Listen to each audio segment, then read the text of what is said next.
was going to continue this incredible book from where we left off, which is chapter 2 and part 9, I believe we're on.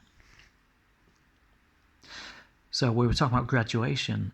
Carla was describing the percentage that you need to graduate to service to others, which is 51%. 51% is the golden mark, and it's difficult to attain. It really is, because you spend a third of your life sleeping, don't forget. Ever so much percentage of your time going to the toilet, showering, bathing, hobbies that you do, maybe lots of them on your own, meditation, a lot of that isn't serving others. So, people think that this margin is easy to get. It's not. It's not easy to get. It's very difficult. You've got to give true dedication, and you've got to dedicate your entire life from the point that you awaken to the point. It's really from the point that you understand all of this. Once you understand how all of this works, that's when you can polarize more. And this goes by intentions, thoughts, feelings, inner dialogue, what you say in your head, what you intend to do but maybe didn't do, and also intentions as in having bad intentions against somebody. But Carla's going to explain this. So we'd gotten to the graduation percentage of 51%, and 5% is the margin of service to others for those who want to polarize into the negative polarity. Don't forget, there is no right or wrong answer. Polarizing to the negative or the positive are both deemed as viable by the one infinite creator. Okay, it's just that the ones polarizing to the negative will eventually, at some point, even if it's in a few thousand or a few million years, they will have to polarize to the positive at some point. The spiral of ascension, will eventually force that. When they get to mid-sixth density, they will have to realize that unity and service to all is the service to the one infinite creator. And then they go through a terrible, terrible time for however many thousand or million years before they begin to serve others and they see sense. You see, the only truth really is love, and love for all. And that means even love for the negative ones, though you don't have to agree with them at all, but you still have to love them as you would love yourself. That's the difficult part. Okay, so Carla's going to explain this now. To graduate in negative polarity, the requirement is that we have a score of 5% service to others. That means serving yourself for 95% of your life. Okay? Or 95% service to self. So in other words, so 5% only and no more serving others, and 95% serving yourself. That's the negative polarity. It is quite a bit harder to graduate in service to self, since our love of self and concern for the self must be so pure. Even Hitler didn't get in to graduation. He didn't make the mark. The ones who did, Gregory Rasputin is one of the ones who polarized from Earth into the negative polarity, and the other one was Genghis Khan. But there hasn't been many. There's only been a small handful compared to the thousands that have graduated to become ascended masters and guides in the positive polarity. So the negative is extremely hard to get, even harder than the positive. The positive is hard to get, but the negative is harder. Those who will not graduate at all have scores of somewhere between 6% and 50% service to others. It is the easiest thing in this world to stay within those percentages.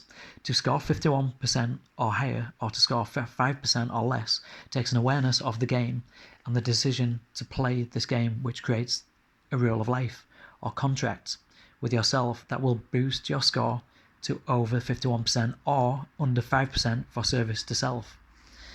Because we are at the very end of this density of choice, our time to become aware and make our decision to polarize is limited. We have until the winter solstice of 2012 to do so.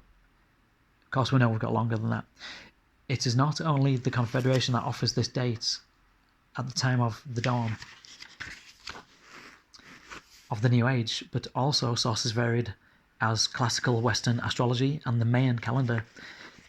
Now, the Mayan calendar only signified the end of the old energy and the beginning of the new. It didn't actually signify the end of our graduation window, because our graduation window has been extended, as we've explained, through a divine dispensation. Okay, to continue, Edgar Cayce also predicted this shift, but he offered the date of 1998 for a pole shift and a gradual end to the Earth as we know it thereafter. Bear in mind that Edgar Cayce was wrong about that. Yes, that was a wrong prediction, but he was right about 75% of his predictions, which is quite fascinating.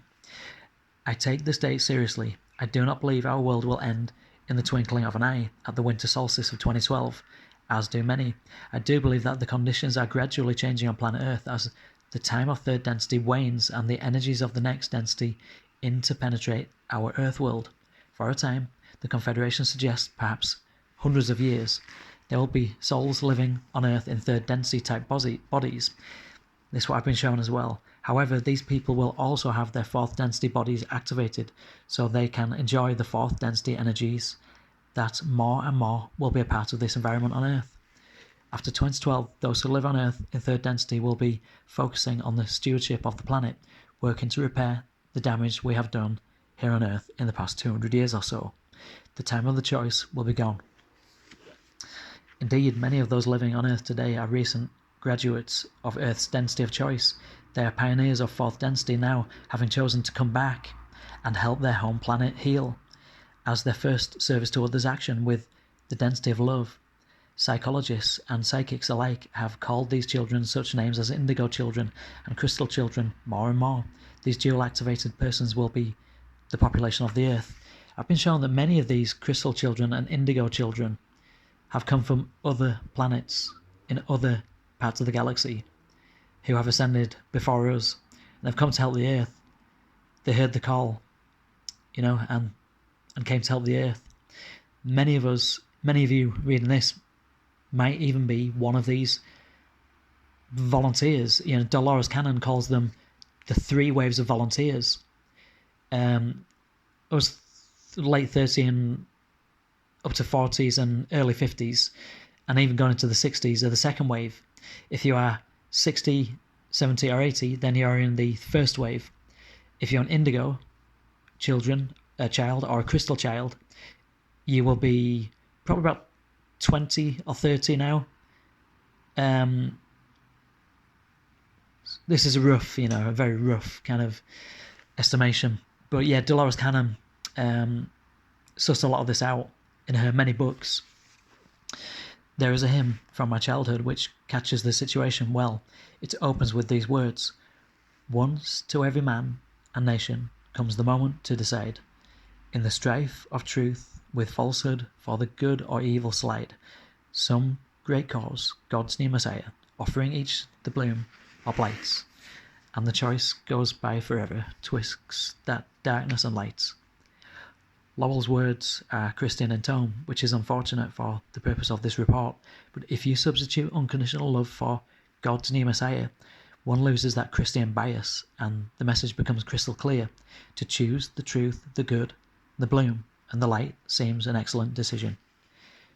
The service to self pathway of polarity, and this is by Quo, channeled through LL Research in a transcript from the 1st of July 1990. Quo states, "Just as there are those whose path is service to others, there are those whose path is service to self, and control over others. Each who sits in this circle of seeking knows those whose delight is in controlling, those who have truly moved along the path of negativity, or as it is sometimes called, the path of that which is not, or the path of separation, control, strictly for their own benefit." A great virtue of the game rules is that the main metaphysical job of all service to others polarizing people is simply to seek ever more deeply to know themselves and to be themselves, knowing that they are part of a unitary creation made entirely of love. They know that at base they are worthy, therefore they can explore their consciousness in a direct and truthful way which is not full of fear as to what the seeker will find. It is a way in which judgment and appearances have no part. It is a forthright, radiant, generous polarity. It radiates unconditional love and compassion for both the self and for others. The service to self polarity, on the other hand, is contracted in energy and magnetic rather than radiant in energy, as its habit is to pull things to the self so as to arrange them in the way which is desired by the plans of the self, rather than enjoying things as they are and finding ways to flow cooperatively with their circumstances. A service to self polarizing person will likely have much more control over what he says and does than will a positively polarizing person. He will be attentive to details which might gain him an advantage or give him ways to control others' thoughts or actions more efficiently. You can label such people as evil, but all that does is embroil you in the lowercase game board which loves to judge and make differences between oneself and others which can make the self look better than. Judging, if you're judging people as evil, if you're judging people other than you, that group of people are not part of us. They're different. They're the evil cabal. They're the Illuminati. They're not human. They're not part of us. Those evil fuckers. If you're doing that, you are serving yourself. You're serving your ego. You need to realize that they are part of you and you are part of them. Okay? Everybody is one. Everything is one. Every single human being is part of the one infinite creation, which makes them divine. This is the difficulty, you see. And I see massive divide in the awakening community. I see massive divide in the truth community in particular. And even in many of the New Age communities, they look at good and evil, and things are not like that. Okay, to continue. When you try to use the words good and evil in looking at polarity, dynamic opposites, you may find that those words carry too much emotional charge to be useful for investigation.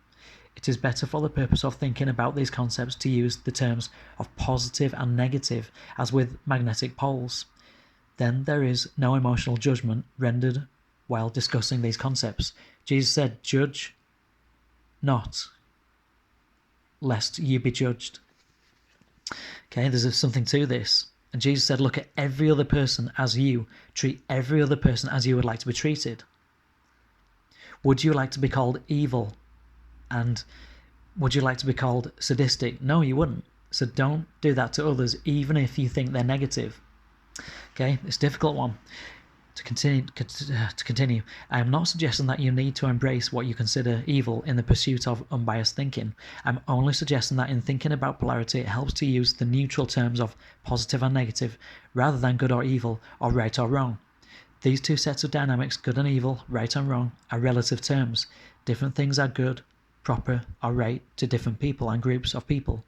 The terms positive and negative being likened to the nature of a polarized magnet affords us more nearly objective terms. In a unitary universe, each of us has all of the positive and all of the negative attributes and characteristics within us. In fact, we have the whole creation within us wrapped in the inner folds of our consciousness. There is no judgment in assigning a value of service to self to someone whom we see, either in our personal life or in watching the march of public events in the news, as long as we assign that same value to ourselves and hunt it up from the shadow side of our nature in order to face it squarely within ourselves. When we have a reaction of disgust or judgment to the action of another person or group, we are using another person or group as a mirror to look at our own nature. When we do not like what we see in that mirror, the best thing for us to do is to spend some time contemplating where the seeds of this seeming fault we saw outside ourselves will lie, within our own inner nature. So as I write about service to self, I do not judge it. I am simply trying to describe it and help you to understand it so as to avoid being controlled or enslaved by it. It's a good place to stop. I will see you on the next part.